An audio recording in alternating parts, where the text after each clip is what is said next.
జై శ్రీకృష్ణ. ఇవాళ మనం శ్రీమద్ భగవద్గీతలోని 15వ అధ్యాయమైన పురుషోత్తమ యోగం గురించి తెలుసుకుందాం. ముందుగా శ్రీకృష్ణ భగవానుడు ఇట్లా పలికెను: వేళ్ళు పై ముఖంగాను, కొమ్మలు క్రింది ముఖంగాను, వేదమంత్రాలు ఆకులుగాను కలిగిన ఒక నశింపులేని అశ్వత్థ వృక్షము ఉన్నదని చెప్పబడింది. ఈ వృక్షమును తెలిసినవాడే వేదములను తెలిసినవాడు. ఈ వృక్ష కొమ్మలు ప్రకృతి త్రిగుణాలచే పోషింపబడుతూ క్రింది ముఖంగా పై ముఖంగా వ్యాపించి ఉన్నాయి. దాని రెమ్మలు ఇంద్రియ విషయాలు. ఈ వృక్షపు వేళ్లు క్రింది ముఖంగా కూడా వెళుతూ మానవ సమాజంలోని కామ్యకర్మలకు బంధించబడి ఉన్నాయి. ఈ వృక్షము యొక్క నిజరూపము ఈ జగత్తులో కనుగొనబడదు. అది ఎక్కడ ముగుస్తుంది, ఎక్కడ ఆరంభమవుతుంది, దాని మూలము ఎక్కడ ఉన్నదనే విషయము ఎవ్వడూ అర్థం చేసుకోలేడు.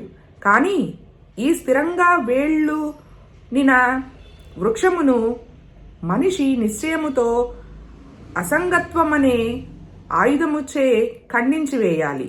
తర్వాత అతడు ఎక్కడకు వెళ్ళినా, తర్వాత తాను తిరిగి రాడో ఆ ప్రదేశమును వెతికి ఎవ్వని నుండి సమస్తము ఆరంభమైందో మరియు ఎవరి నుండి అనంతకాలముగా సమస్తము వ్యాపించిందో అట్టి పరమపురుషుని అక్కడ శరణుజొచ్చాలి.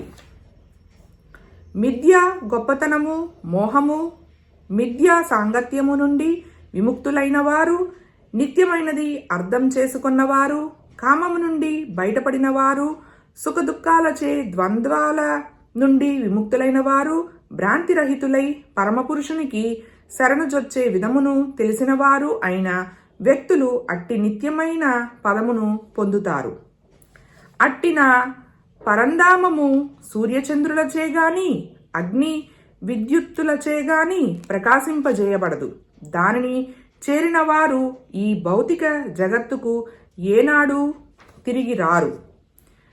ఈ బద్ధ భౌతిక జగత్తులోని జీవులు నా శాశ్వతాంశలు.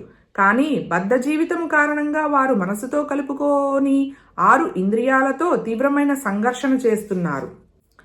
వాయువు వాసనలను తీసుకొని పోయినట్లుగా భౌతిక జగత్తులో జీవుడు తన వివిధ భావాలను ఒక దేహము నుండి మరొక దేహానికి మోసుకొని పోతాడు. ఆ విధంగా అతడు ఒక రకమైన దేహమును స్వీకరించి తిరిగి వేరొక దానిని పొందడానికి దానిని విడిచిపెడతాడు. జీవుడు ఆ విధంగా వేరొక స్థూల దేహమును స్వీకరించి మనస్సుతో కూడి ఉన్నట్టి ఒకానొక రకమైన చెవి, కన్ను, నాలుక, ముక్కు, స్పర్శలను పొందుతాడు. ఆ రకంగా అతడు ఒక ప్రత్యేక రకమైన ఇంద్రియ విషయాలను అనుభవిస్తాడు.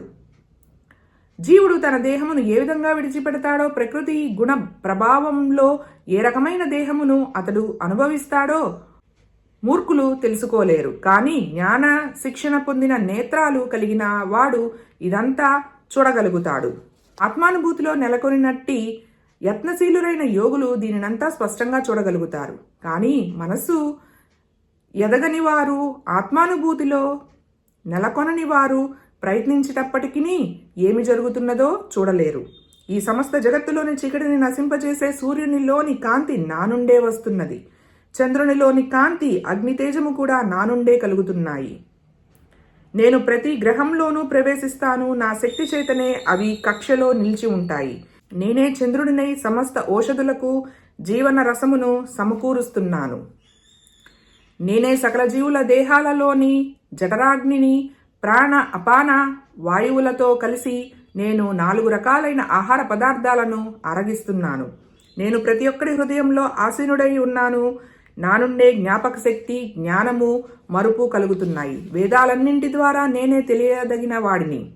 నిజానికి నేనే వేదాంతకర్తను. నేనే వేదాలను ఎరిగినవాడను. క్షరులు, అక్షరులు అనే 2 తరగతుల జీవులు ఉన్నారు. భౌతిక జగత్తులో ప్రతి జీవుడు క్షరుడు కాగా, ఆధ్యాత్మిక జగత్తులో ప్రతి జీవుడు అక్షరునిగా పిలువబడతాడు.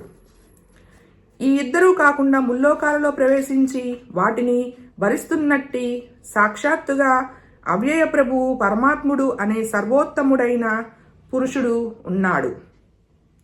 క్షరుడు, అక్షరుడు ఇద్దరికి అతీతంగా దివ్యమైన వాడిని అయిన కారణంగా, మహోత్కృష్టుడైన కారణంగా లోకంలోనూ వేదాలలోనూ నేను పురుషోత్తమునిగా ప్రసిద్ధి చెందాను.